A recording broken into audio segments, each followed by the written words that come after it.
Hello, I'm Miranda Khan. Time now to take a look at headlines from around the globe.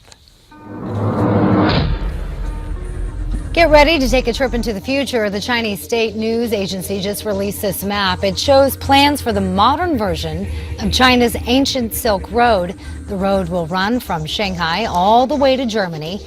It extends more than 8,000 miles. The Chinese will build high-speed railways, roads, highways, and fiber optic cable networks along this route. They partner with about 58 different countries. The U.S. is not among them. No one is immune from the massive summer heat wave that's just hit India. Not even these zoo animals. Workers are hosing them down every few hours to try and keep them cool. Meanwhile, more than 1,400 people have died from the heat. Temperatures have reached 117 degrees. Iraqi military forces battle it out with ISIS for an oil refinery. You can see the smoke rising from the refinery right here. Officials say ISIS militants set it on fire. Iran is also contributing to the fight, supplying Iraqi forces with more troops and weapons. Meanwhile, the FIFA scandal continues to unfold. Its president, Sepp Blatter, has been asked to resign, but according to a former FIFA presidential candidate, he's refused. Blatter has stayed mostly out of sight, skipping out on a recent medical conference. Now many countries are voicing support for a new leader. That includes UEFA, which is the European organization which oversees football in Europe or soccer here in the United States. We just talked about FIFA's president, Sepp Blatter. He was about the only high-ranking official from the organization not to be arrested. Some say this is exactly what you'd expect from someone in power. Plausible deniability. I believe that was in the New York Times today. But again, this probe launched by the Justice Department, a little bit surprising. Surprising, but I think it's been a long time coming.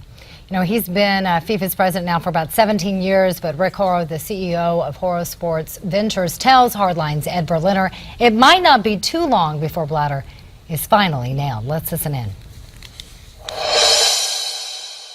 They've had 2 years to work on guilty plea information that's been provided by people who have pled guilty as early as 2013 and operated probably in a witness protection program under a sealed indictment. And so they've got the goods. The question is the standard. Remember, this is a U.S. court, even though this is international organizations, and you're innocent until proven guilty, even for the head of a FIFA organization that people assume has some questionable dealings attached to it. All right, couple of minutes that I have left here. Why the United States? Why is it that our DOJ is the one that goes after them and gets this indictment?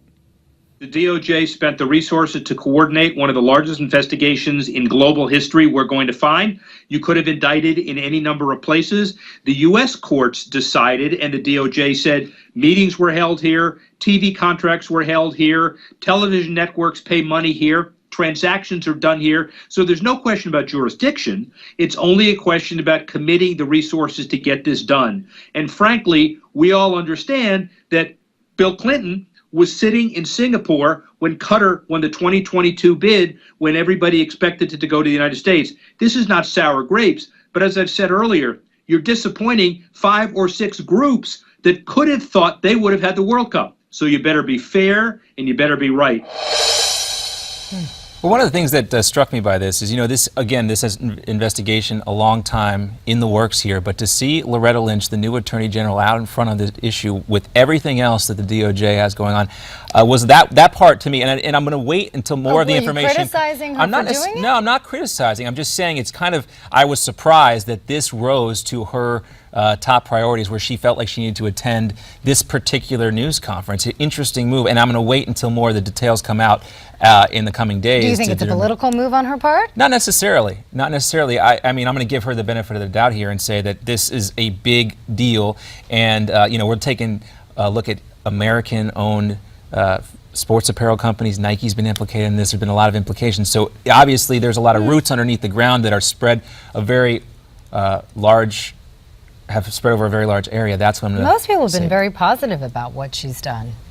in this particular case. Yeah, I think it makes her I'm look not good. criticizing her. I'm just surprised. You know, you look at Ferguson, you look at Baltimore, you look at everything else she's been involved in, and where Eric Holder was, and then here now. But FIFA exactly, is under people the were spotlight. criticizing though Holder, and Right. we're worried that she may be another Holder. So I think it's a good move on her part. Yeah, we mentioned Blatter. He's got a lot of pushback now, and we also mentioned UEFA. They're now backing this new FIFA leader, the guy who could be the next president, named Prince Ali. Yeah, but Blatter does have at least one other supporter. Russia's President Vladimir Putin has publicly stated he's for Blatter. And he's blaming this whole corruption scandal, not only that, but he's blaming this whole corruption scandal on U.S. meddling. Putin says, quote, "This is yet another blatant attempt by the U.S. to extend its jurisdiction to other states, and FIFA would have gotten away with it too if it weren't for those meddling U.S. officials." That's at least according to Putin. Good move on Putin's part. His public approval ratings always go up when he blasts the U.S. and says they're meddling in the World Cup. A lot of folks in Russia very excited about the next World Cup in 2018. So we'll see. We'll see what happens. It'll be interesting. Still more to come on Newsmax Now.